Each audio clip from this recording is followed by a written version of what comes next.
Welcome back to Nick Lenz's Doctor Who review, episode number 111.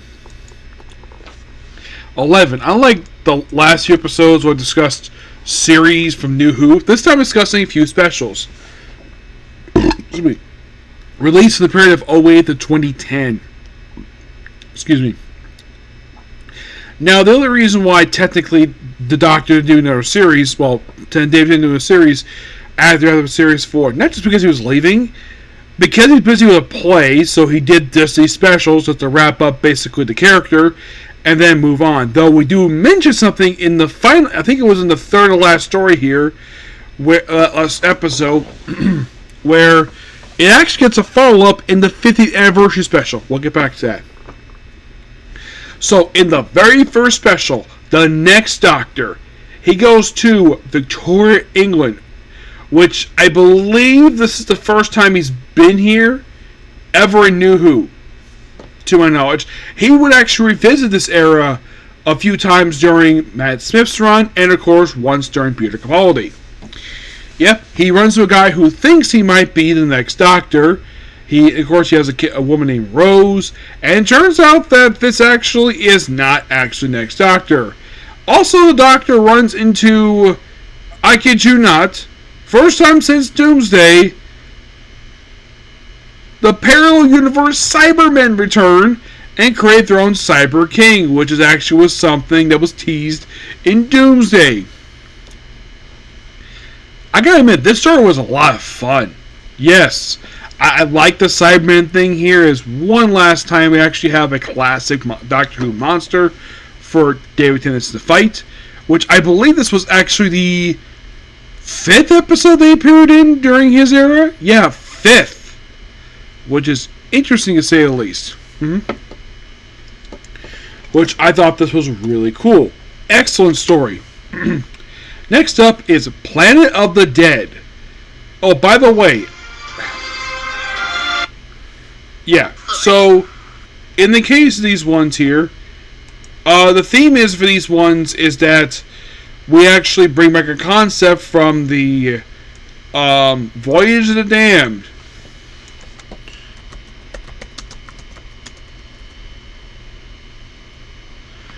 And what is that? One-shot companions. Yep. So the companion for Next Doctor is actually two of them. One is Jackson Lake. The other is Rosetta. One specific is Rose, because we gotta have nods to that. Yep. In Planet of the Dead, this one kind of involves Unit, but also involves a thief named Lady Christina de Souza, played by Michelle Ryan.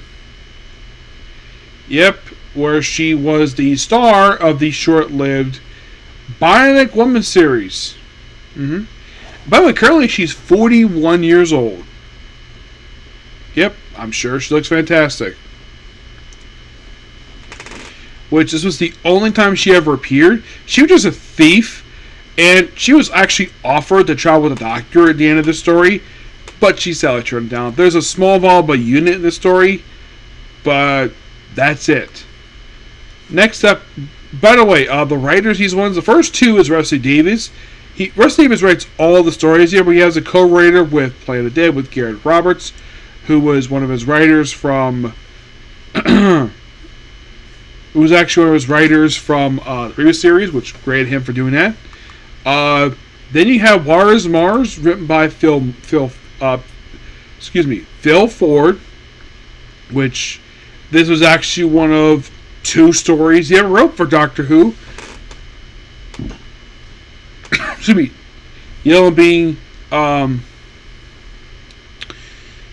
Vengeance of Vorlash, Into Dalek, a few years later. Yeah, he would also do a short-lived show known as, which is called Tales of the TARDIS. Yep. The thing with Waters of Mars is that basically it's all Martian colony.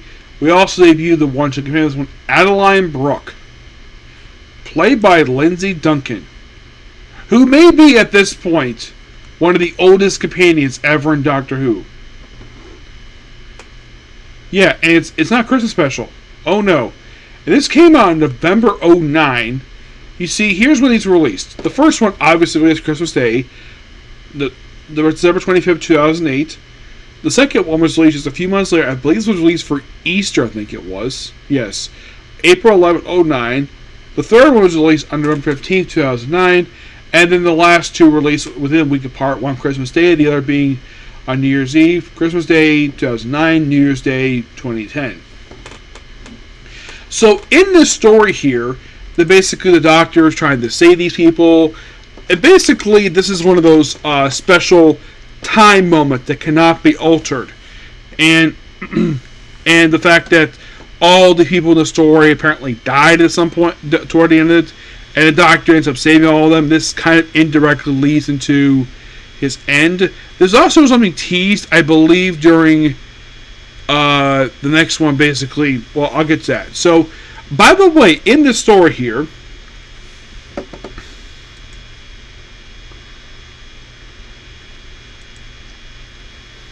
we also return to the Ood.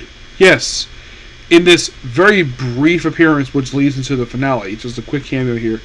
One part of the story I found quite interesting was that the Doctor was having conversations with Adeline, and it's like, despite the fact that this water-based alien here, it's almost like this story here, it's like, you watch this episode, it's like, now, I was already watching Classic Who at this point, so I kind of knew, I was kind of expecting this to happen here, but it didn't happen here because Davis didn't want to do it at all.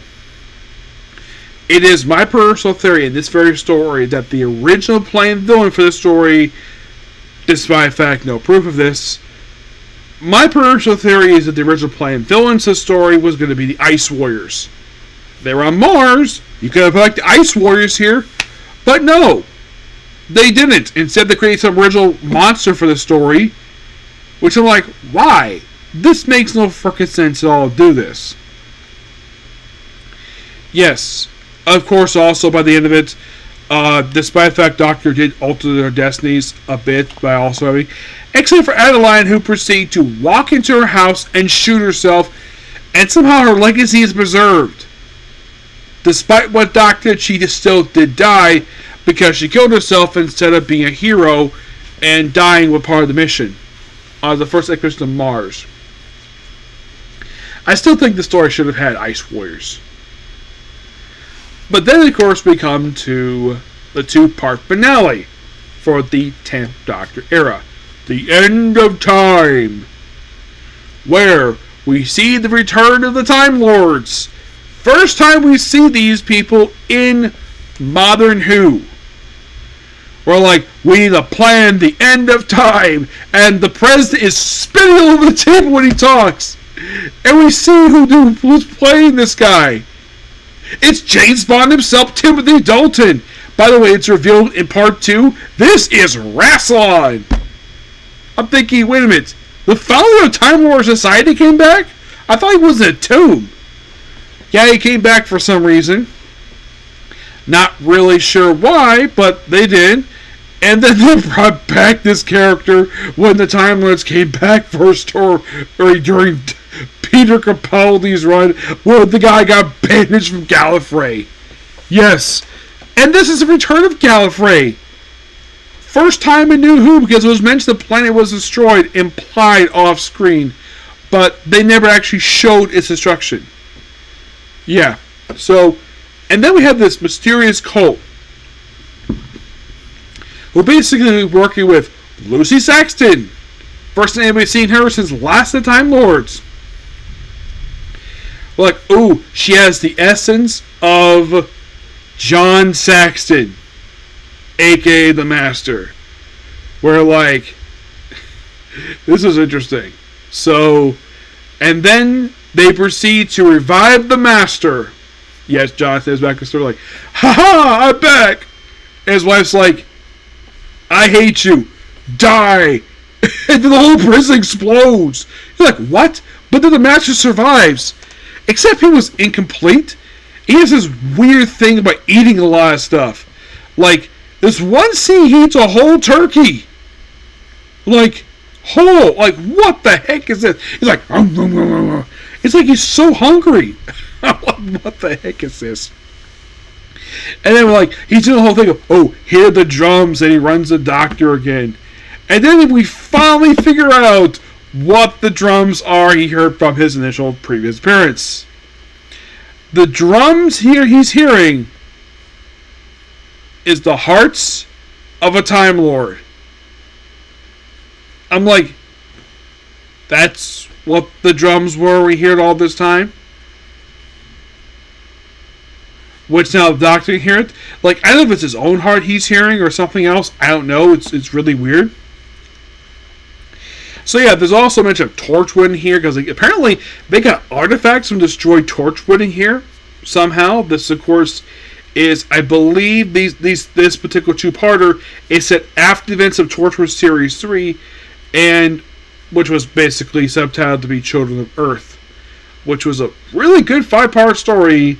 Not the case of Series 4 Miracle Day, which was 10 episodes, and it was bizarre, and I'm like, where the heck is the doctor in all that story? Because I kept yelling at the screen in my head, like, where's the doctor? Why is he helping out Torchwood with this? Good question.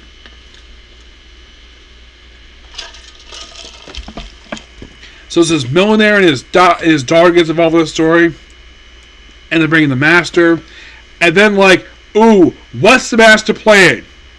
Have the entire population, except for like 3 people, get turned to master himself. That's his plan? Yeah, and also, we see the return of Donna Noble, her mom, and her grandfather. Her grandfather becomes the companion doctor for this two-parter, because he just feels like, because he really wants to travel with TARDIS briefly. Yeah. And like, oh, you can't be here. And then the Donna starts collapsing, but she doesn't get altered.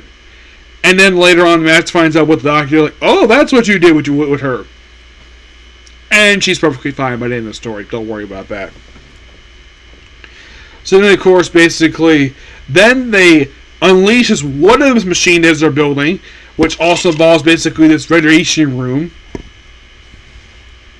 And, by the way, also the Ood, like, prior to the story, prior to all this stuff happening here, the Ood tells the doctor, your time will end with 3 knocks. Also, he said he just married Queen Elizabeth I, which this did get a follow-up with. Don't worry about that in the 50th anniversary special. When I get a chance to talk about Day of the Doctor, that's where that came from. It's like that sets up that. So, then of course, Doctor seeing like shock everything, and then he gets transported to a ship with cactus people. Yes. Where it's finding some stuff here. And then the Master unleashes his device, which brings Gallifrey itself into... Apparently it's time locked, apparently. Where it is. Bring it out of his time lock into the solar system. And then we have... Then here comes the Time Lords. And Doctor's like, oh, hi, Rassilon. By the way, the whole thing with... I forgot to mention with Devros is that the Doctor mentioned when he last saw him, he was falling into something called the Nightmare Creature, which that's where Dalek Khan saved him. Yes, I forgot to mention that in my last episode, but... And here's the Time Lords, basically the President, and we have this woman who covering her face like this, and it's implied this woman might be the Doctor's mom. That has been a popular fan theory related to this woman. It has never been proven that this woman is the Doctor's mother. It's just that we have this woman who's connected to the Doctor. And then the Doctor, who takes Wilfred's gun, and he points it first at Rassilon, then he turns around. By the way, he basically crashed the frickin' ceiling. And he says, move, Master. And he shoots this tiny diamond. And then, like... Then the Master and the Time Lords go back in the time lock, which, by the way, John Sims will not be seen again in Doctor Who until the final two-parter of the last series under Peter Capaldi. That's next time we see him.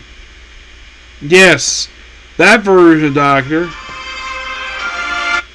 Yeah. And of course, Wilford goes to the machine to hold off the radiation to survive. And then he's the one who does this. He just knocks on the thing 3 times. And the Doctor absorbs all this radiation. Which, of course, he's not mad at Wilford for doing it. He's basically trying to save someone's life. Wilford does feel sad about this. But he then takes Wilford home. Later on, Donna gets married. Officially this time. And is married to a nice guy. And also, Doctor gives her wedding present. A winning lottery ticket. I'm like, not a bad idea to do. And then he goes to see, and he saves Luke from being run over by a car. He says hi to Captain Jack Harkness, who is traveling after the events of Children of Earth. Just says hi to a bar. Then he proceeds to go back to 2005. Well, beginning of 2005, where we briefly see Billy Piper, one more time as Rose Tyler, and this was the last special appearance of Rose Tyler. Yes, we did have her kind of return for the moment, but that was the actress playing a different character. And then the Doctor slowly crawls back to Earth with the help of the Ood, who somehow on Earth somehow, which is not really explained here. He gets TARDIS. TARDIS lifts off, and then he's like, I don't want to go. And then he regenerates into Matt Smith, which results in the most violent regeneration at this point. He causes a lot of damage, and he's like, ooh, new shoes. He's like, you got long. Like, am I a girl? And he's like, oh, what's happening? We're crashing, leading into the 11th hour. Yes, the 11th hour. Yes, if you're curious, that was the first episode of Series 5. Which, if you're really curious, that came just a few months later. Yes. But yeah, as for the specials in a nutshell, they're all really good. Oh yeah, definitely. Oh, by the way, also, there's a brief appearance when Doctor's going about saying goodbye to his companions. We do briefly see Martha and Nikki, where these two have gotten married. Oh yeah. Which is interesting. Like, the only time these two ever interacted with each other was during Journey's End.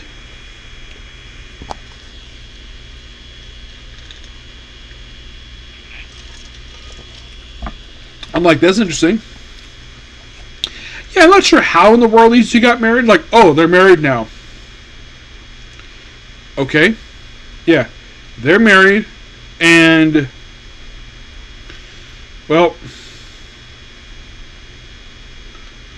but I gotta admit, for these final stories, by the way, also, with these specials, not only this is the exit for David Tennant, this also is the exit for Rusty Davies, who will return to Doctor Who 13 years later for the 6th anniversary specials and the next 2 series, which were very mixedly received. There have been some mini episodes. One is basically the Doctor to the people. Let's see if I find more mini episodes here. This was the third and last one. This actually was the follow-up to Attack of the Gracie. And I believe also around the same period of time, they also had this thing called the Doctor Proms.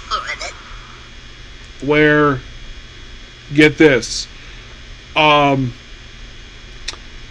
think it was one of these, basically, where it was at Royal Hall, and we had the Daleks intimidate a stagehand and, like, make way for the creator of the Daleks, where we have Julian Bleach reprising his role as Devros for this special.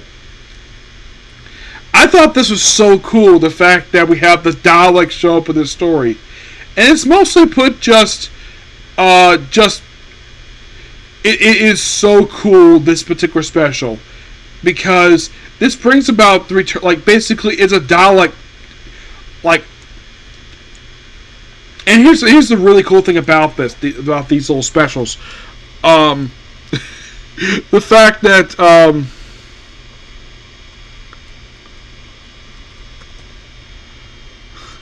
this is supposed to celebrate Doctor Who, and you have this real life appearance, and people are cheering for the freaking Daleks for this live action special, which I thought the special was a lot of fun. Oh yeah, this was pure fun.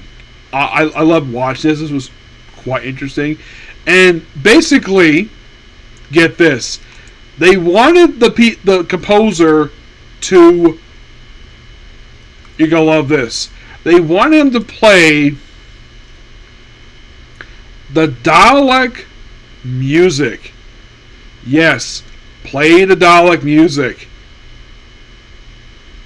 Which, so cool. Oh yeah, definitely. I had to bring it up because some people are like, wait, why wouldn't you bring up, of all things, that? It was interesting for Julian Beach to come back for this. Yeah, just a quick live action appearance. This was at the 2008 prom. It basically becomes his new palace, and the audience become his obedient slaves. Yes, seriously. Yeah, this was so interesting. Let's see if I can find here the name of the song that they played.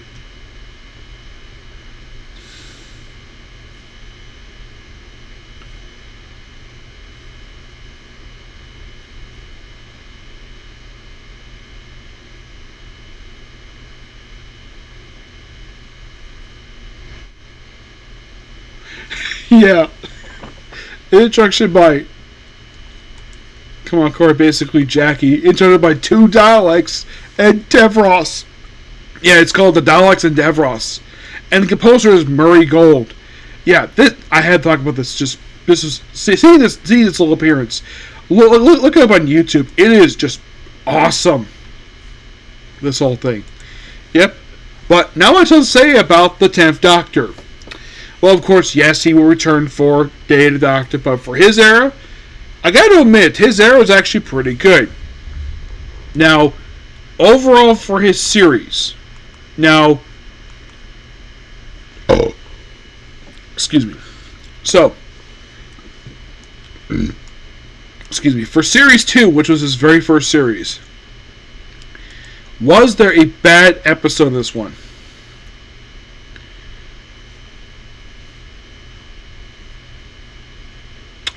The only one that particularly wasn't, I thought was just okay.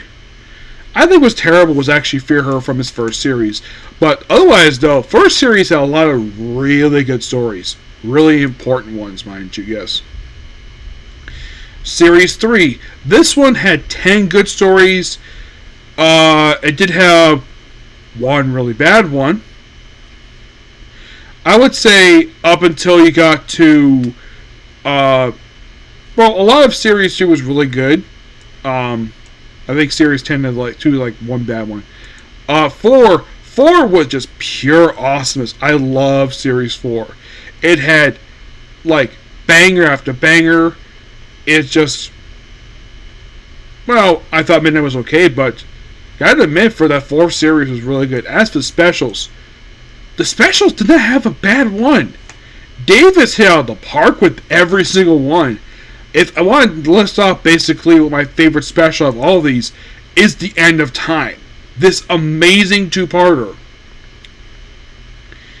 Which, little fun fact, this actually is the first time we had a 2-parter, what's called Part 1 and Part 2, since classic Doctor Who. That was the last time officially that they did this. Oh yeah, definitely. Yeah. By the way, Voyage Stamp, that was A.B. Wilford Mott. This was, for a time, his last appearance in Doctor Who. Until he returned.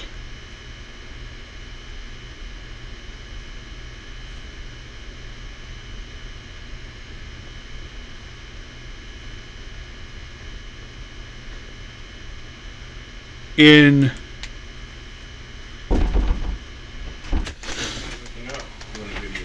I am doing video.